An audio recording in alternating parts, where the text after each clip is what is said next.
Imagine walking through the crowded, dusty streets of ancient Athens over 2,000 years ago.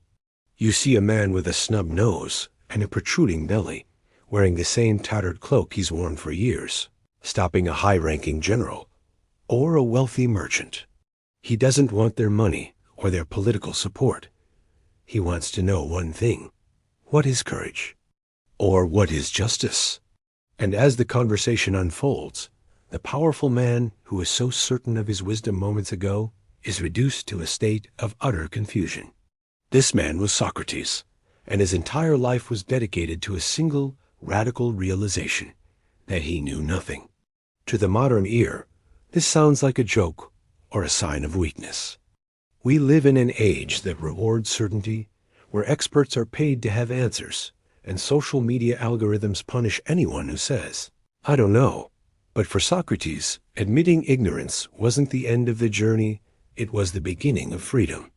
The oracle at Delphi had famously declared that no one was wiser than Socrates.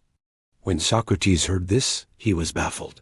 He knew he didn't possess any specialized knowledge.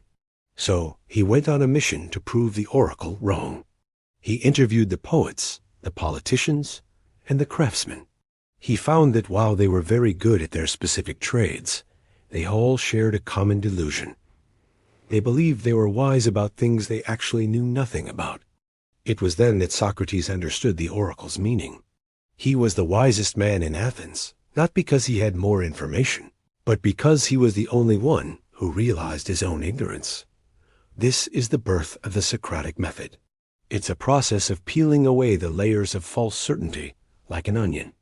When you strip away the shadows on the wall of the cave, you find that most of our knowledge is actually just inherited opinion or social conditioning.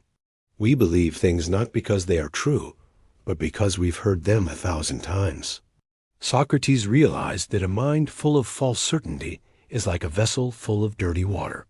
You can't pour anything pure into it until you empty it out. This emptying is painful. It causes aporia, a state of mental crossroads or puzzlement. But in that aporia, the ego dies and the soul begins to breathe. If you think you already know what success is, you will never seek the truth of it. If you think you already know what love is, you will never experience its depth. Admitting you know nothing is the ultimate reset button for the human mind. It turns you from a passive consumer of ideas into an active seeker of truth. Socrates didn't write books because he believed philosophy was a living conversation, a constant wrestling match with the self. He was the gadfly of Athens, stinging the lazy horse of the state into awareness.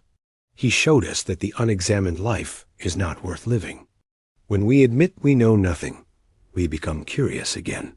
We start asking why, with the intensity of a child and the precision of a surgeon. We stop judging and start observing. We become immune to the propaganda of the crowd because we no longer feel the need to pretend we have the answers. Socrates eventually paid for this honesty with his life, forced to drink hemlock for corrupting the youth and challenging the gods.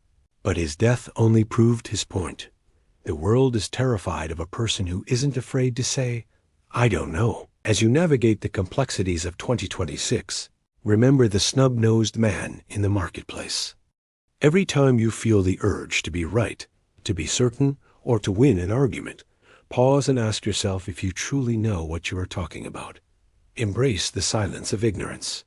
Let the walls of your own personal cave crumble, because it is only when you admit that you are blind that you can truly begin to see.